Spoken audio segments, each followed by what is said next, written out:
In a world where historical injustices are rarely acknowledged, let alone compensated, a stunning development shocks the global stage. A Western judge, in an unprecedented move, issues a formal apology to Africa, accompanied by a symbolic $600 million reparations package. At the center of it all, Captain Ibrahim Traoré, the young revolutionary leader of Burkina Faso. Captain Ibrahim Traoré rose to international attention in 2022 when he led a popular uprising in Burkina Faso, ousting a failing government and positioning himself as a champion of Pan-African independence. Young, charismatic, and fiercely anti-imperialist, Traoré became a symbol for many Africans who yearned for sovereignty and dignity. But what if Traoré's resistance inspired more than political movements?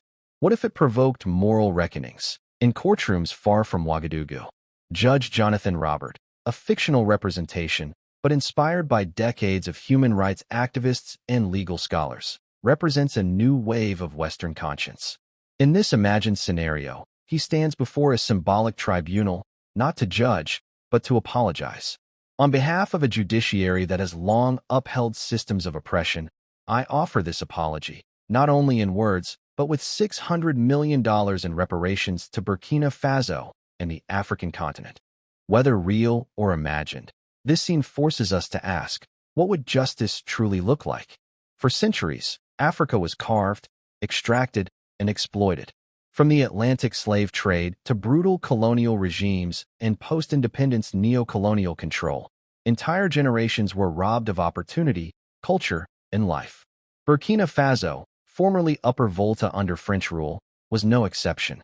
As Thomas Sankara once said, "He who feeds you, controls you." His vision for a sovereign Burkina Faso laid the groundwork that leaders like Traoré would later revive.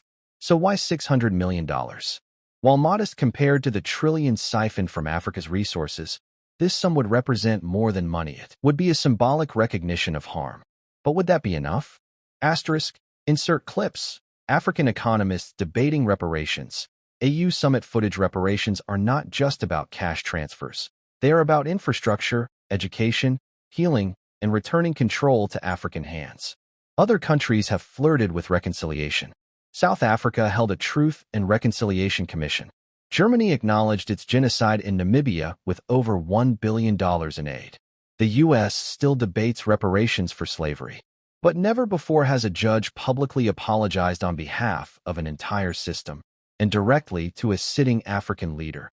Ibrahim Traoré has consistently emphasized Africa's right to self-determination. Under his leadership, Burkina Faso has moved to reclaim its mining industries, reduce foreign military presence, and foster regional solidarity across West Africa. Africa will no longer be the playground of imperial powers. We choose dignity over aid, sovereignty over submission. In this context, Judge Robert's apology, real or symbolic, echoes a shifting world order where Africa demands respect, not pity. Of course, not everyone applauds. Critics argue, is this a token gesture? A PR stunt? Can one man's apology undo centuries of injustice? Or worse, does it serve as a substitute for real, structural change? Whether or not Judge Robert exists is almost irrelevant. The idea he represents is real.